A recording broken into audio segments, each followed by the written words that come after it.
This is truly disgusting. The Israeli government is using tanks to kill Palestinians. They're going to claim they need these tanks in order to fight Hamas, but we know they're going to be using the tanks to just destroy anything and everything in Rafah.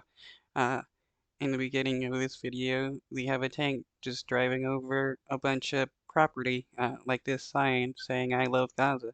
Like, why did the Israeli IDF need to run over the sign, and for what reason? Like, you're they're just wanting to destroy everything. Israeli troops stormed into Rafah overnight. Video showing tanks crashing over a sign at the entrance of the city. Israel took over the Gazan side of the Rafah border crossing with Egypt, a key transit point for aid.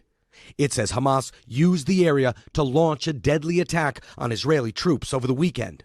Israel had warned civilians to leave the area in Rafah yesterday, but gave them little time to do it. Our crew filmed how the bombing started just hours after Israel's evacuation notice.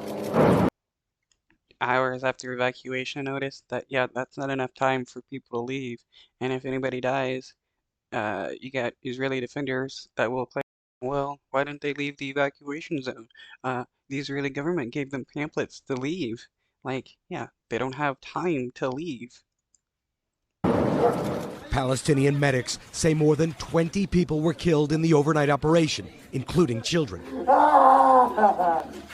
The bodies today. So these kids, what, they're Hamas or something? Why is the Israeli government killing kids? Like, how is that self-defense for the Israeli government to kill while the IDF is in tanks? Handed over to their families.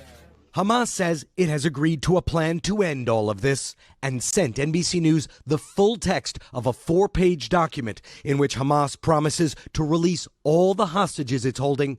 Israel believes there are 132 in all to achieve a, quote, sustainable calm with Israel.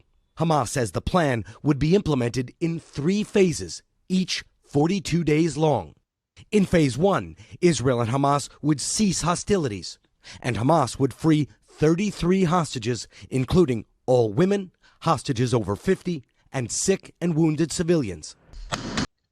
Yeah, Bibi Netanyahu and his war cabinet said no to this, showing that they don't actually care about the hostages.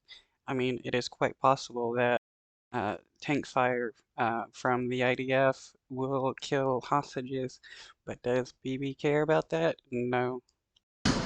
In exchange, Israeli troops would withdraw from densely populated areas in Gaza, release Palestinian prisoners, allow more aid into Gaza, and give Palestinians freedom of movement within the Gaza Strip. During the next 2 phases, Hamas would release all remaining hostages.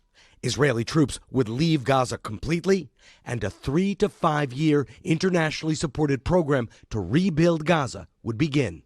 The document lists Qatar, Egypt, the UN, and the United States as guarantors. We're currently reviewing that response. The Israeli government responded, saying Hamas's terms do not meet its necessary requirements, but Israel is nonetheless sending a team of negotiators to Cairo to discuss it. Yeah, what is there to discuss anymore when the Israeli government has invaded Rafah and has started killing people?